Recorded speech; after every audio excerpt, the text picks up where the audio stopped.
All right, boys. I'm gonna go ahead and upload a video because I know some people already know about this and they're itching to see some progress. So I've got a few clips of some stuff I've done. I'm not quite done with it, but you know, life gets in the way.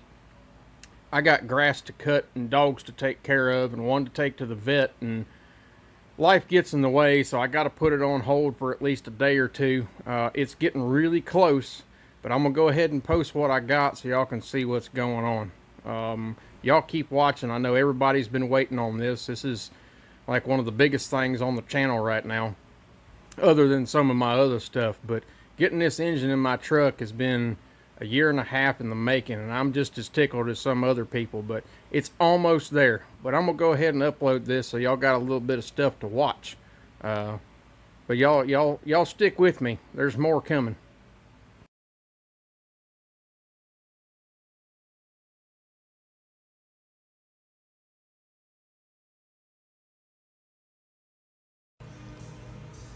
Well, boys,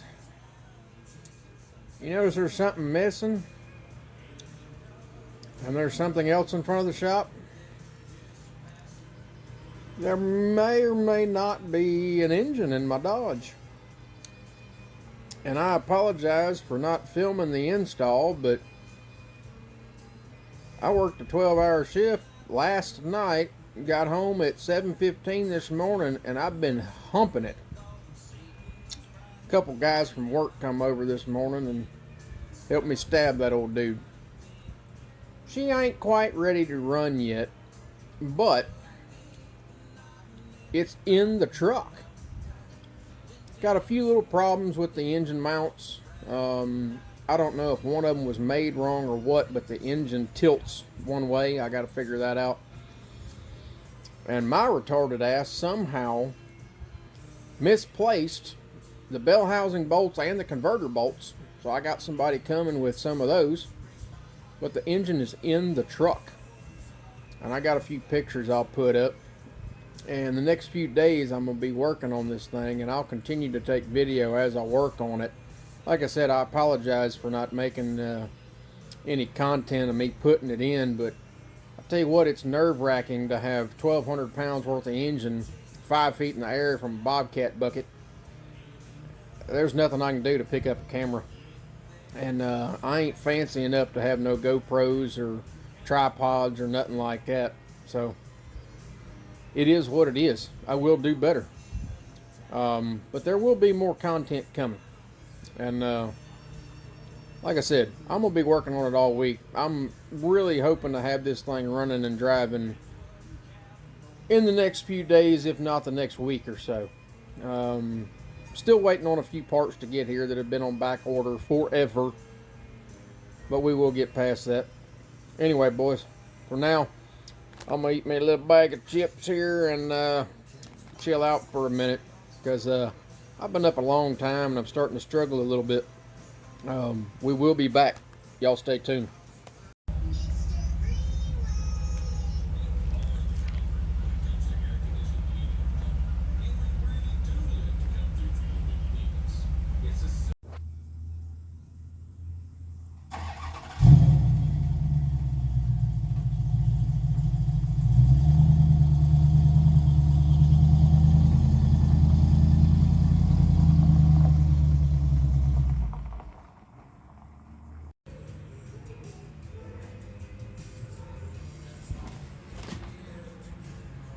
It's in the truck. Well, that's the better side of the F-150. Not too bad of a truck. It's got the usual forward peel on the lids, but you know, not too bad. I ain't seen that kind of space in my yard in I don't know how long. I seem to be accumulating stuff. There's stuff everywhere. Stuff everywhere. I'm getting too much junk. Alright, real quick, like, I'll give you a little update, because my video making machine's fitting to...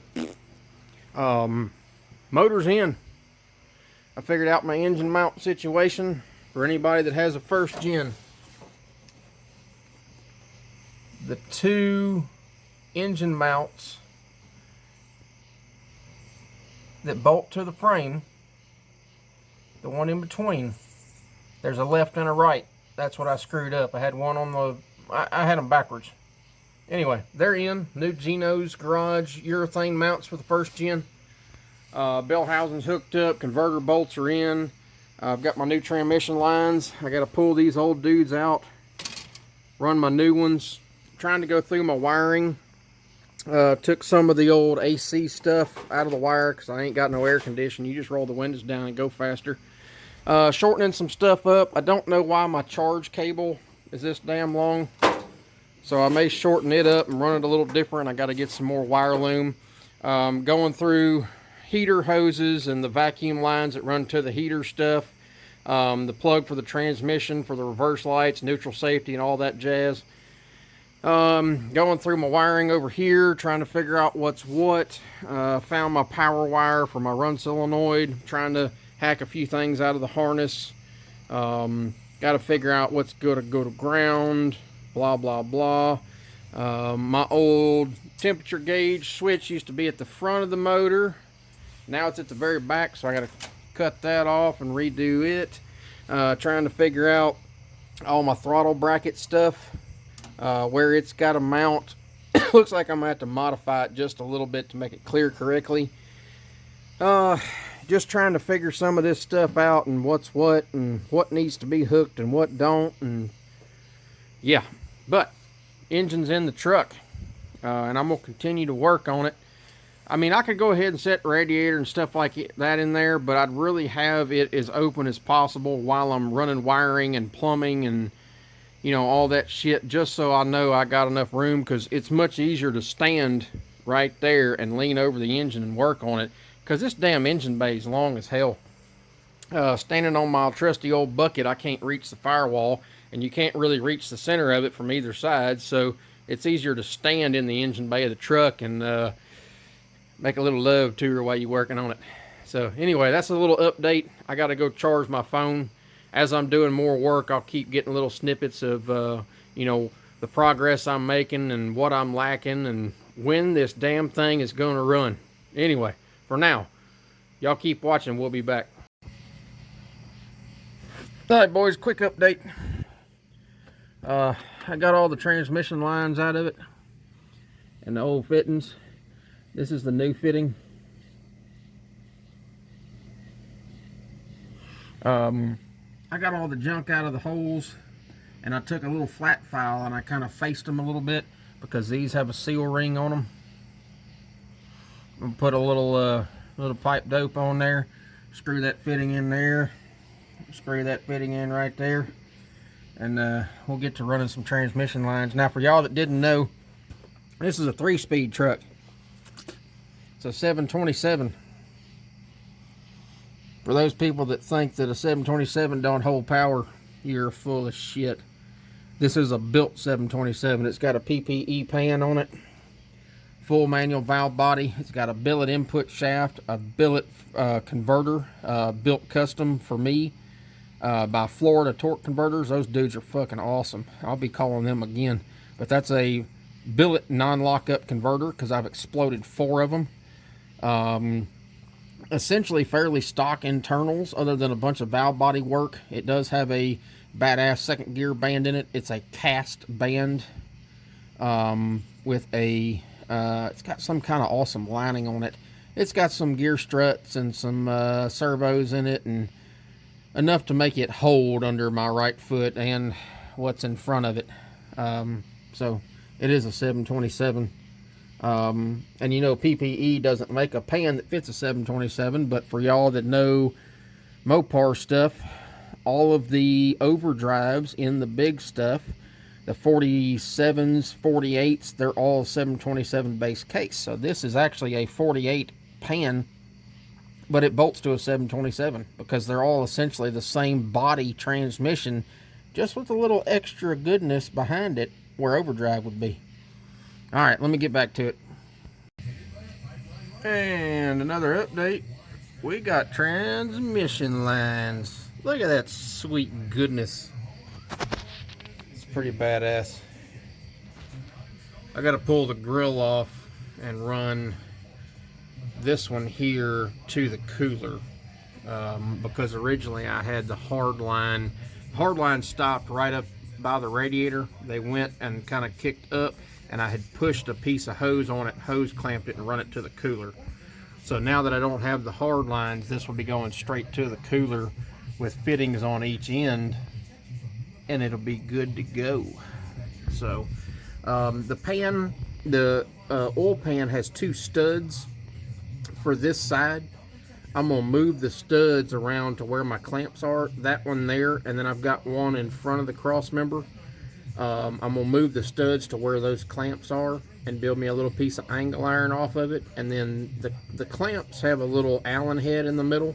I'm gonna get a longer one so it protrudes out the back a little bit. I'll drill a hole in one of the little brackets that comes out, and I'll have a place that I can put that little stud up through there and put a nut on it. That way I'll have a little mount to hold these so they're not doing this all the time.